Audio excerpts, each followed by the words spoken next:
Chapter 1: The Outcast. The starship Eclipsed Dawn was a marvel of Zorathi engineering, sleek, efficient, and merciless in its function. It was a vessel of survival, carrying the last remnants of the Zorathi species across the void in search of a new home.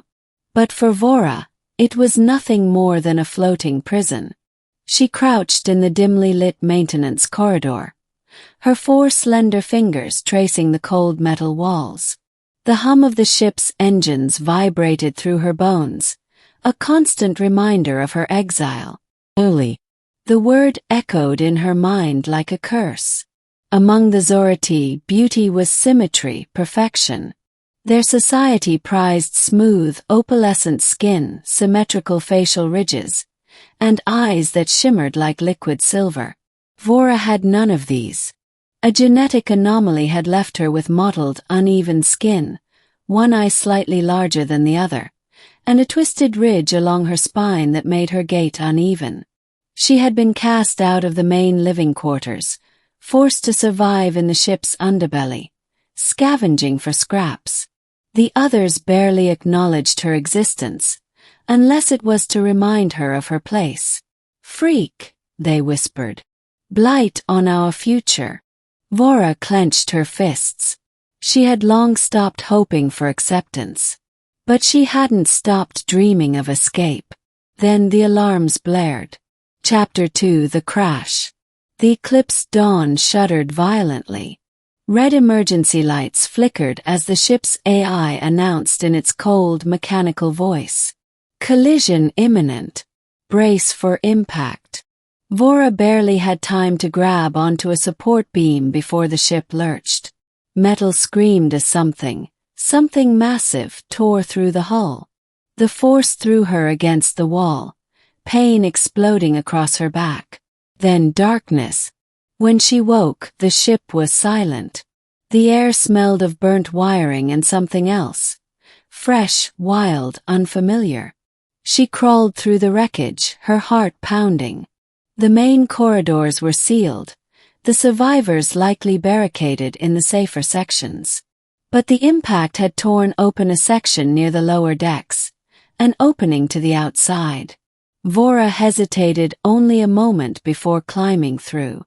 What she saw stole her breath. A world of towering green spires. Trees, she realized. A sky so blue it hurt to look at. And in the distance, smoke rising from another crash site. Something moved. A figure emerged from the wreckage. Tall, bipedal, covered in strange, flexible armor. It removed its helmet, revealing a face unlike anything Vhora had ever seen. Human. Chapter 3: The Human. The human's eyes locked onto hers. Vhora froze, expecting disgust, fear, violence. But the human did none of those things. Instead he lowered his weapon and stepped forward slowly, hands raised. "You okay?" he asked, his voice rough but not unkind. Vhora didn't understand the words, but the tone was clear.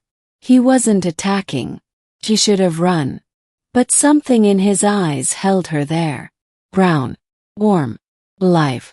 Not silver. Not judging. Just a human. Chapter 4. A different kind of beauty. His name was Elias Carter, a scout from a human colony on this uncharted world. He didn't flinch at her appearance. Didn't call her ugly. Instead he offered her food. Water. A place by his fire. Vhora didn't understand.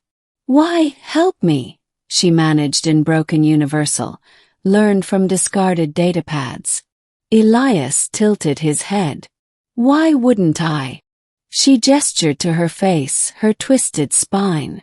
"I am imperfect." He laughed, a sound so rich and unexpected that Vhora flinched. "Imperfect." He shook his head. "Lady, you're alive. That's all that matters out here." For the first time in her life, Vhora felt something unfamiliar. Oh. Chapter 5: The Choice. Days passed. Elias taught her words. She taught him about Zorathi tech, helping him salvage parts from the wreckage. But then the distress signal came.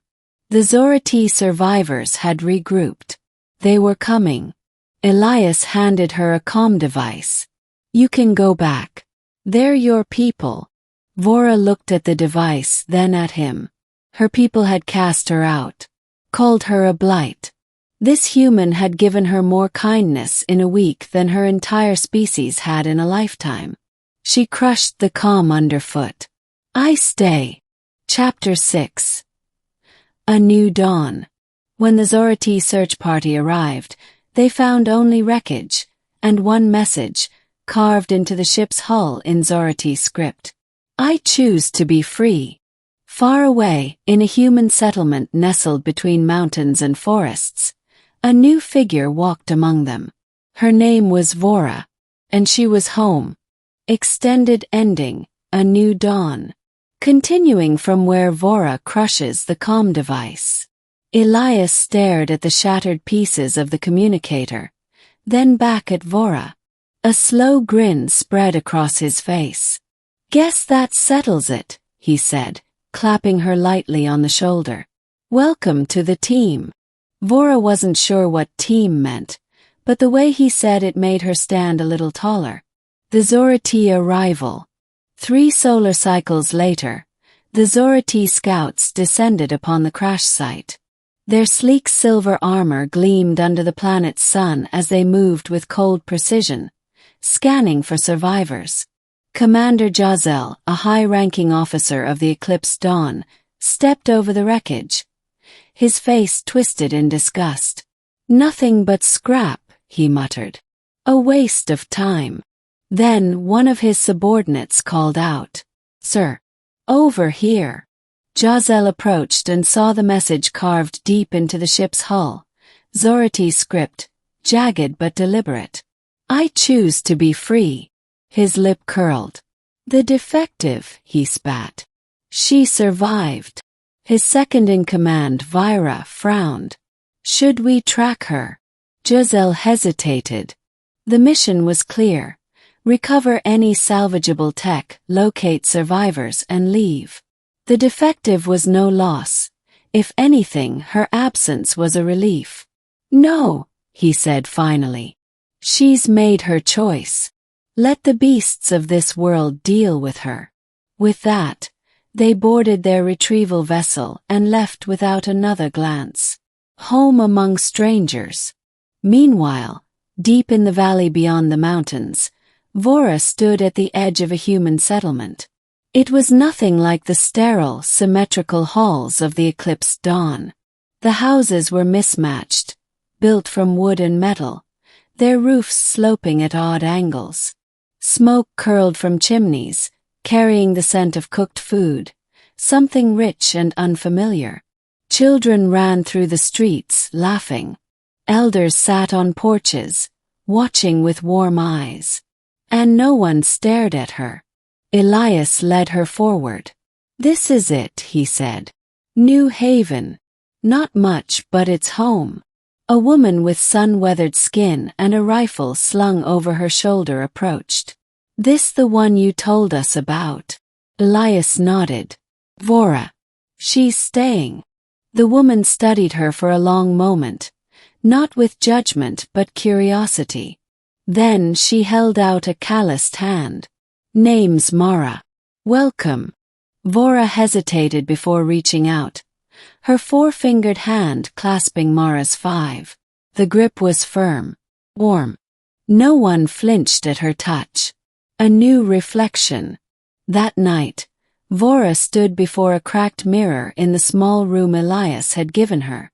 For the first time she really looked at herself. Her mottled skin, her asymmetrical eyes, her twisted spine. All of it was still there. But now she saw something else. She saw survival. She saw strength. A knock at the door. "You decent?" Elias called. "Yes." He stepped in, holding a bundle of cloth. "Figured you might want something other than that jumpsuit."